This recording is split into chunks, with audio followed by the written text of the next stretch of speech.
Hey, what's up, lightboltjoe here. Today we are going to discuss the brand new 2022 Netflix original film, #1 streaming movie right now on Netflix in the US. I'm recording this on October 19th, The Curse of Bridge Hollow. So this is quick hour, 30-something minutes long, stars Marlon Wayans, Kelly Rowlands, and Priya Ferguson. They play a family, and they just moved from Brooklyn to Bridge Hollow, which is in like Massachusetts, something like that. And so they get to this house, which used to be owned by this old gypsy woman, and, well, the granddaughter of an old gypsy woman. And so the curse of Bridge Hollow is revealed to them as the local legend of Stingy Jack and how his soul was trapped in a turnip, lantern all those years. And I was so happy to see the turnip jack-o'-lantern before it was even stated that it was a turnip, because jack-o'-lanterns were originally turnips back in Ireland. And they then, once Halloween got to the States, they were turned into pumpkins because North America doesn't have turnips as like a natural source of food. We had pumpkins, gourds, so that was a thing. I love the little history nods to it. It was so cool. Some parts were slow, I will say that, but the family comedy aspect that Marlon and Priya together just work so well together. So what happens when Jack's jack-o'-lantern, when Jack Turnip is lit, right? When Stingy Jack's turnip is lit.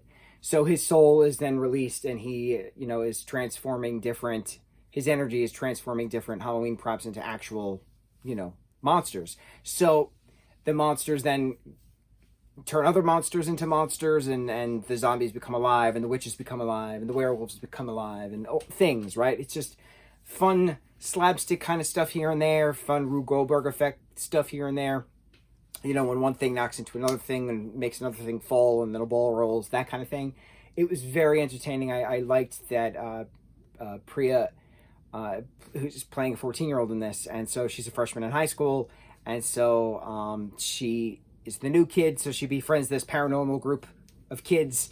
One is dressed as Spider Gwen, Spidey Gwen. There's a Cruella costume, there's a Hamilton costume, and Marlon has no idea who these characters are. So it's fun, it's funny, it's a nod to modern times, different separations of the generations. Marlon is Gen X versus the current Zoomers that they are. The Alphas? What are they now? No, if they're 14, they're still Zoomers. They're that border. Alpha is right under them. Alpha, I think, starts at 12 right now and under. I think they have to have been born in 2010. 2010 and on is Gen Alpha, from my understanding. So after, the battle of the spiders at the nursing home, the Reaper prop, the killer clowns in the gymnasium, and the different hallways in the school, very well done. Very, very haunted, very spooky, very Halloween-y.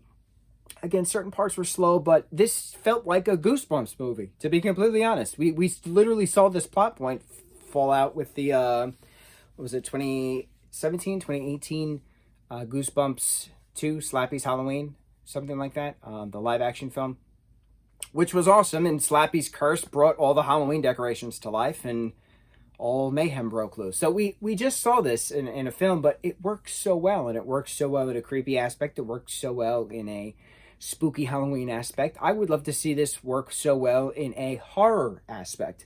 I would love an adult horror miniseries, 6 episodes, that's all I ask, possibly 8, in regards to some kind of curse, some kind of energy source, creating these monsters out of the Halloween props, the Halloween toys, the Halloween decorations, but then actually killing of it. That would be neat from a horror perspective. I would also love to see that as a horror musical, a horror comedy musical aspect. That would be wonderful, absolutely wonderful. There's so many possibilities, but I liked it. It was a good Halloween addition to the catalog of reviews we've done. We've done a lot of horror films. We've done a lot of spooky films, but 'tis the season. It's what we do. Keep us in the spooky mood, and then on to Christmas and holiday films afterwards. So, happy early Halloween. We should be a little ways there. We should be like a day or two away when I actually post this. May the curse of Bridge Hollow and Stingy Jack spook us all for next Hallows Eve. Mucho mahalo.